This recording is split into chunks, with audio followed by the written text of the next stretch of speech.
दरअसल देश में आम चुनाव मुद्दों के बजाय भावनाओं पर लड़े जाते हैं। लेकिन ऐसे में अगर वोटरों को लुभाने और मुद्दों से ध्यान बटाने का एक भी मौका किसी राजनीतिक दल को मिल जाता है तो सियासी बवाल खड़ा कर दिया जाता है।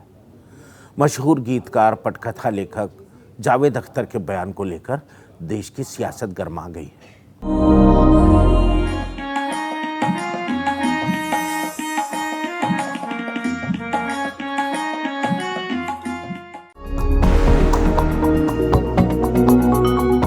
जावेद अख्तर कहना चाहते हैं कि बुर्के पर रोक जरूर लगे, लेकिन साथ में घूंघट पर भी पाबंदी लगाई जानी चाहिए। लेकिन सियासी रंजिश का आलम यह है कि जावेद अख्तर के बयान को भी सीताराम येचुरी के बयान की तरह हिंदू हितों के खिलाफ मान लिया गया। श्रीलंका में आतंकी हमला होने के बाद सार्वजनिक स्थानों पर चेहरे को ढकने पर रोक लगा दी गई थी। इसके बाद नेताओं ने इसे भी चुनावी मुद्दा बना डाला और देश में भी बुर्के पर रोक लगाने की मांग उठाना शुरू कर दिया। जावेद अख्तर ने भी बुर्के पर पाबंदी की मांग का समर्थन किया, लेकिन जैसे ही उन्होंने इसके साथ घूंघट पर भी रोक की बात कही तो बवाल हो गया। राजस्थान की राजपूती आन बान शान के नाम पर उन्हें खुलेआम धमकियां दी जाने लगी। करणी सेना के जीवन सिंह सोलंकी ने चेतावनी दी है कि अगर 3 दिन के भीतर जावेद ने माफी नहीं मांगी तो घर में घुसकर मारेंगे। 3 दिन का समय दे रहे हैं। मैं महाराष्ट्र प्रदेश अध्यक्ष की बात कर रहा हूं। अगर 3 दिन के अंदर जावेद अख्तर ने माफी नहीं मांगी तो तेरे घर के अंदर घुस के मारेंगे। ध्यान रख लेना इस बात को। तुम लोग भूखे में सोशल मीडिया में 45 सेकंड का वीडियो वायरल किया जा रहा है। करणी सेना का कहना है कि जावेद अख्तर को अपनी मर्यादा समझनी चाहिए और वे राजस्थान जैसे राज्य की संस्कृति पर उंगली न उठाएं। अगर जावेद माफी नहीं मांगते हैं तो करणी सेना जानती है उसे किस तरह जवाब देना है। जावेद अख्तर को सलाह दी गई है कि भंसाली से पूछ लेना कि करणी सेना किस तरह जवाब देती है। दरअसल करणी सेना पद्मावत को लेकर बनाए गए दबाव का माहौल जावेद को याद कराना चाहती है।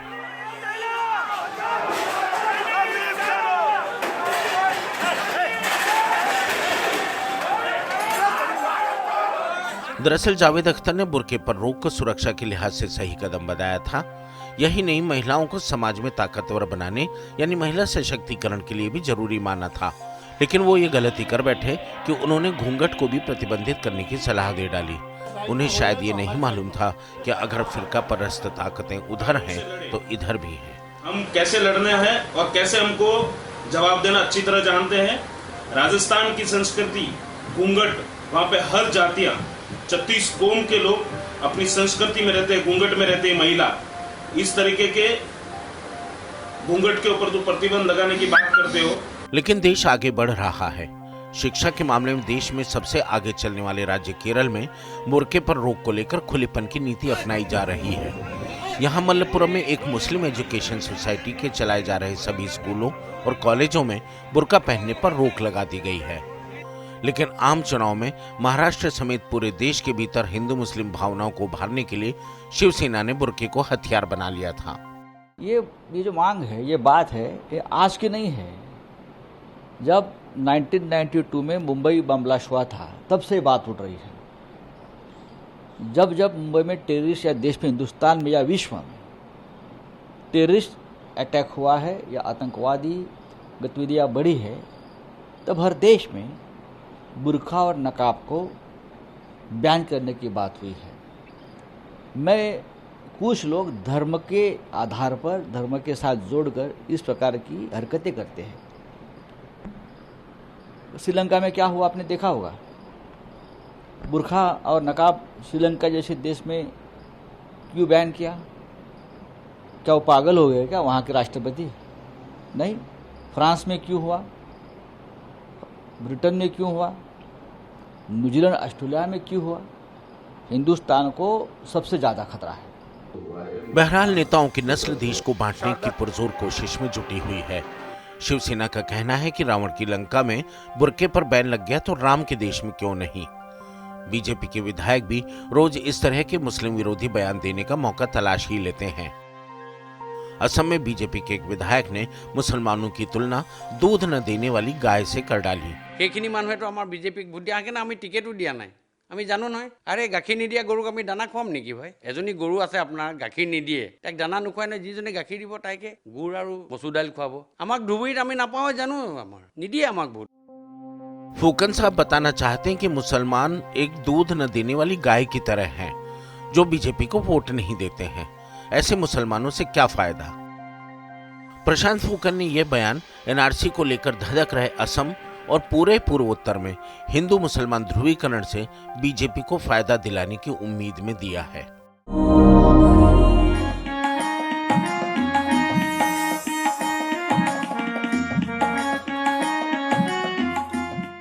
यहाँ ये बताना जरूरी होगा कि देवबंदी उलेमाओं ने बुर्के पर बैन लगाने को शरीयत के खिलाफ बताया है। यही नहीं, कुछ कट्टरपंथी संगठनों ने केरल की इस मुस्लिम एजुकेशन सोसाइटी को धमकी भी दे डाली है। अब आपको ले चलते हैं नफरत और हिंसा की राजनीति के क्लाइमैक्स पर। दिल्ली के मुख्यमंत्री अरविंद केजरीवाल को फिर एक बार थप्पड़ मारा गया है। केजरीवाल मोतीनगर में रोड शो कर रहे थे।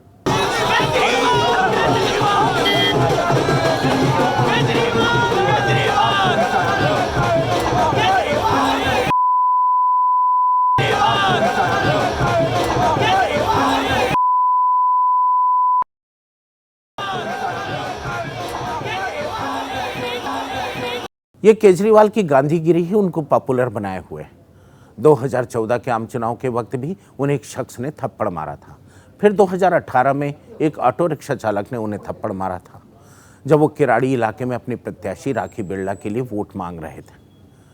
एक बार उनकी आंखों में लाल मिर्ची का पाउडर भी झोंका गया तो उनके चेहरे पर स्याही भी फेंकी जा चुकी है। यहां सियासत के दो रंग देखिए। एक तरफ केजरीवाल को थप्पड़ मारा जा रहा है तो दूसरी तरफ घर में घुसकर मारने की नीति पर वोट मांगे जा रहे हैं।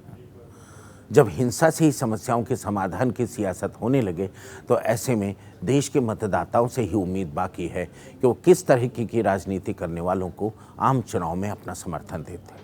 आज सिर्फ इतना ही, फिर मिलेंगे किसी नए मुद्दे के साथ। तब तक के लिए दीजिए इजाजत। नमस्कार।